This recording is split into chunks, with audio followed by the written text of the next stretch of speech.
Alam nyo ba guys na ang stingless bee ay napakalaki ng tulong sa kapaligiran natin kasi sila po yung the best pollinator among the bees kasi napakaliliit po nila. Base doon po sa pag-aaral po namin, yung honey na makukuha sa mga stingless bees ay meron itong napakaraming substances na pwedeng makatulong sa kalusugan ng tao. Actually, meron itong 180 plus substances na pwedeng makatulong sa kalusugan ng tao. Imagine kung gaano kalaki yung naitutulong ng honey ng stingless bee. So napaka-friendly po ng stingless bee. At kahit ganun sila kaliliit, alam nyo ba na 3 kilometers ang kaya nilang abutin mula doon sa bahay nila. So around 3 kilometers dyan po sila nangangalap ng mga nectar na dinadala nila doon sa kanilang bahay para maging honey. So ganun yung role ng bee dito sa kapaligiran natin. At tandaan po natin na kapag maraming bubuyog o mga bees, kahit anong klaseng bees man yan, sa kagubatan natin o sa kapaligiran natin, indikasyon ng malinis at mayamang kagubatan. Kaya po dito sa lugar namin, ang ginagawa po namin dito, kinukultured po namin ito. And mula dun sa isang colony from the forest, pwede natin po yung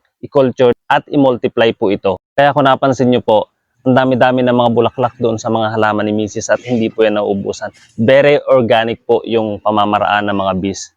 So hindi na tayo gumagamit ng mga spray para magkaroon lang ng bulaklak at magbunga yung ating mga prutas. Ito po yung isa sa mga kasanayan namin bilang mga katutubo.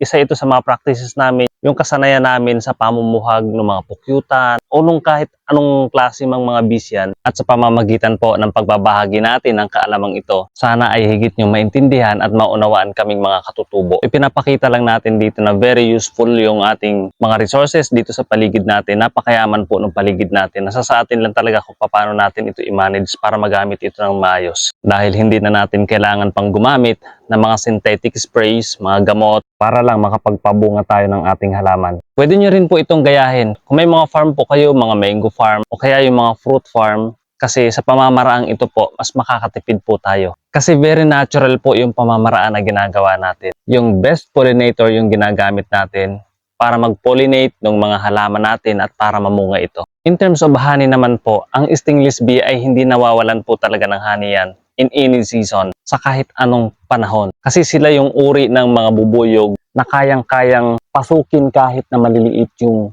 mga bulaklak para kumuha ng mga nectar doon sa mga halaman na yon. At yung nectar na yon, pinoproseso nila yon, nagsisilbing pagkain nila yon, and then idinadigest nila yon doon sa loob ng bahay nila para maging honey. Malaking tulong din para sa amin po yung Philippine Forest Honey Network sa pamamagitan po ng Non-Timber Forest Products o NTFP-EP. Ito po yung partner natin dito sa Pilipinas na tumutulong din po sa mga katutubong pamayanan tulad ditong pamayanan natin para ma-enhance natin kung paano natin magamit ng wasto yung ating mga natural resources at makatulong sa pangkabuhayan natin. So malaking tulong po talaga ito, lalong higit po sa aming mga katutubo. At mula po dito sa liblib na lugar, sa bayan ng Bako, Silangang Mindoro, ako po si Kuya Lakoy, ang mangyan ng Mindoro, proud katutubo po. Sana po ay may natutuhan tayo sa video na ito. Maraming salamat po. Paki-share naman po at paki-subscribe na rin po ng ating channel. Thank you so much. God bless.